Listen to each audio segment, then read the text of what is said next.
Hi everyone, this is Brodie with Vivirito Realty. I'm going to do a quick tip today, actually, with the change in the real estate market where inventory is still a little bit low, but it's gotten way better and there are less buyers, which means that the competitions that we've been seeing the last couple of years, as of right now, in most cases where you're dealing with multiple offers over list price, it's not happening as much.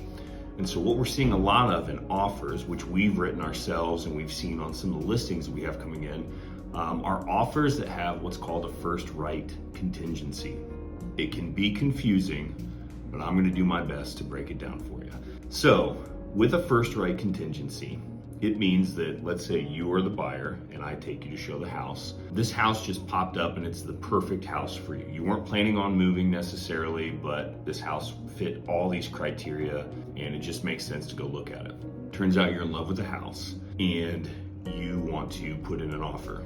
Number one, hopefully you are already pre-approved. That process usually takes a couple of days.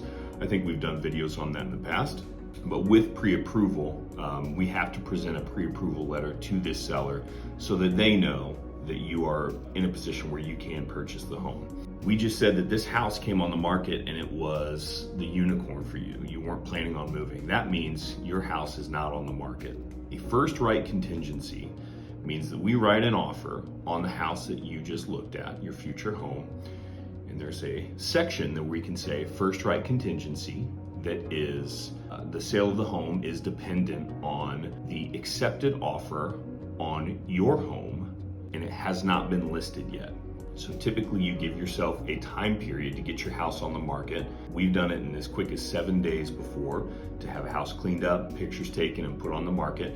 And then you give yourself a window of time for that house to be on the market and accept an offer. In the past, I've seen as high as 30 days, and we've also done it before where it's been as quick as 7 days. But that 7 days typically was a reflection of when we were in a quite a bit quicker market, where you'd get an accepted offer on the first weekend, where that's not necessarily the case right now. So let's say you have that offer now. It's contingent upon the sale of your home that you are yet to put on the market.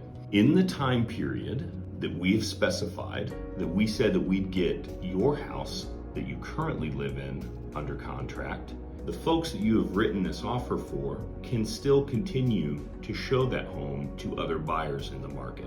If another buyer writes an offer for that home that you are under contract with, you have a first right contingency, the seller of that home has to come to you and ask if you would like to execute the contract. What that means is, if your house is not under contract yet, the home that you are selling, and you execute their contract, that means that you are saying you can close on the sale of that home in the specified time, which means you're kind of taking a leap of faith that you're going to get an accepted offer on your home, get it under contract, and get it closed in the same window of time that you now have with this contract. So you can be on the hook to buy a second house. The best outcome possible is we get an accepted offer on your home. Then now we just have two contracts where we're working with and we're just working through two different deals.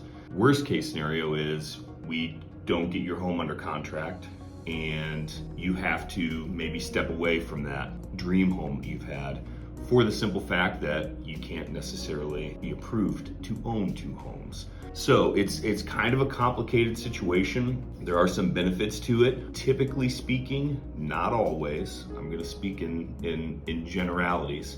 When there's a first right accepted on a property, people are less likely to go see it because if they write an offer, the offer that's already presented to it has the chance to override it, if that makes sense. So like I said, it can be kind of complicated. When you're in it, it makes a lot more sense when you're looking at contracts, you're looking at dates and all that stuff.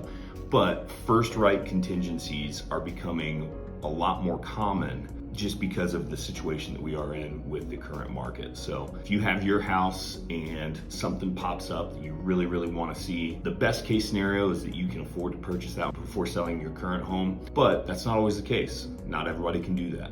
So we have the option of a first right contingency. I hope this helps and it's not too confusing, but if you're in that situation, I'm happy to potentially walk you through that and get you some more clarity on it. So I hope this helps, and have a good rest of the week. We'll talk to you guys later. Thanks.